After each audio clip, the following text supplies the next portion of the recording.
WJCL 22 Morning News. A woman is being treated after being attacked with a corrosive substance at Forsyth Park. The new details on the investigation coming up.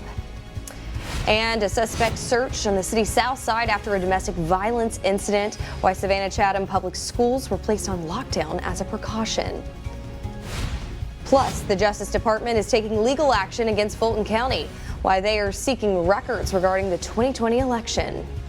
But first, let's take a live look outside to show you downtown Savannah at the moment. Not too much going on right there. Just some lights, not a lot of action yet as the sun is about to rise in just about an hour. So thank you so much for starting your day with us here at WJCL 22 Morning News. Good morning. I'm Lydia Blackstone here with my friend meteorologist Catherine Liberta. And Catherine, tell us what it's going to look like today as you head out the door. Well, it's going to be absolutely beautiful, Lydia. If you were enjoying all of the sunshine yesterday, we've got mild weather today, clear skies. It'll be warm tomorrow. It will stay comfortable, but we do have a cold front that's going to move through, and that's going to bring down our temperatures as we go into next week. A freeze is likely for Monday and Tuesday, and as we look at the temperatures right now, we are sitting in the 30s and 40s for us this morning. It is definitely a chilly start, but as we go throughout our day today, we are going to see those temperatures warming up for the next 12 hours, getting into the upper 60s later this afternoon. Plenty of sunshine on the way. Into this evening, we will see those temperatures cooling off,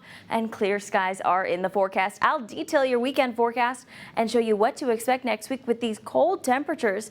That's all coming up in just about 10 minutes. Lydia? All right, thank you, Catherine. Neighbors are on edge and city leaders are demanding answers following this week's violent attack at one of Savannah's most popular spaces. Now, you're looking at photos of a woman that was attacked at Forsyth Park Wednesday night. Ashley Waslewski was airlifted to the Augusta burn unit after a man poured a corrosive liquid on her. She suffered third-degree burns to her face and other areas of her upper body. Savannah police are looking for this man, who they're calling a person of interest. If you know him, you're asked to call police. And yesterday, we spoke with police on camera for the first time since the attack. WJCL 22 News' Kirsten Maselka has the latest from Forsyth Park.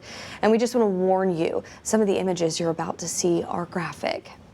I've been here 31 years and I don't remember an acid attack. The Savannah Police Department's Friday briefing about a horrific acid attack in Forsyth Park revealed new details. Investigators say the victim, Ashley Waslewski, was walking along the outer sidewalk of the park Wednesday night when a man came up behind her and poured a chemical liquid onto her clothing. Then she ran across the street for help. Investigators won't say what kind of evidence they found or if this was a random crime. They did say all hands are on deck, including the FBI and ATF. You will see police presence. It's all hands on deck. While we're investigating this case, there's going to be a very outward police presence throughout this area. This is a photo of who SPD calls, quote, someone they want to talk to, while Mayor Van Johnson referred to them as a person of interest on social media Thursday. Now, other city leaders are responding. Forsyth Park is within Savannah Alderman Dietrich Leggett's district, but he says he's been left out of the conversation. I really do feel that we've been kept in the dark about a lot of it, because if we want to make sure that the public have true and transparent information, we have to get it from up top. Leggett says change is needed. We have to do better. I can't stand before you and say that everything is good. We have to do better. Savannah local August Lopez was walking in Forsyth Park around the time of the attack. There was like 6 cops when I was walking, and I saw the ambulance, and there was I heard the fire truck coming. I was like, I wonder what happened. Until she found out the next day. That's just shocking. It's surprising. I would have never expected it. Saying it's changed things for her. You probably won't see me here after sunset until I know for sure that isn't going to be a random acid thrower. As for making sure locals like Lopez aren't living in fear, SPD says precautions are now in place. Making sure that the residents see the police. They're going to be on foot, horseback, motorcycles, cars, and there's going to be a lot of visibility. Leggett says more preventative measures are needed moving forward. We have to identify where we're lacking, and we have to make sure we turn all the cameras on, turn all the lights up, and invest our money in the right place. I mean, I think we do have a path, but we have to make sure that we are proactive instead of reactive. In Savannah, Kirsten Maselka, WJCL 22 News. Just a horrific attack, and WJCL 22 News has confirmed that the FBI and the ATF are working on this case.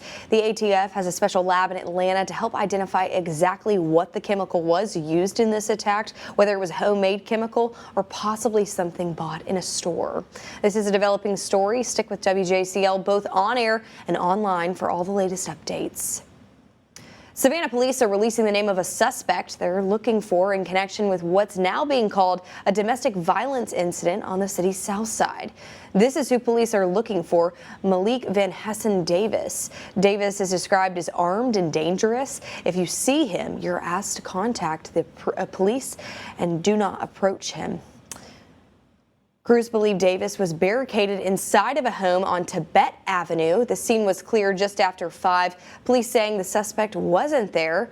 Let's take a look at the very active scene that was captured by our crews. Police had previously told us that the scene was for a suspect wanted in connection to a shooting that happened on Abercorn Street and Stevenson Avenue on Friday morning. They say the shooting caused damage to a vehicle, but no one was hurt. Savannah Chatham Public Schools say Georgetown K-8 was placed on a brief lockdown as a precaution. The Department of Justice is taking legal action against Fulton County, Georgia. The DOJ is seeking records regarding the 2020 election as the Trump administration keeps pushing a claim that Donald Trump's loss to Joe Biden was rigged. The lawsuit claims that the Atlanta area county didn't comply with federal subpoena for election materials. That includes used and void ballots and signature envelopes. Fulton County previously said these records were under seal and couldn't be turned over without a court order. The Justice Department is also suing 18 states for voter registration list. 11 new listings were added to the Georgia Register of Historic Places, highlighting the state's variety of historic resources. Among the new historic listings is Savannah's first Federal Savings and Loan Association headquarters. At the time it was built, it was the largest savings and loan association in the area and played a key role in the city's growth.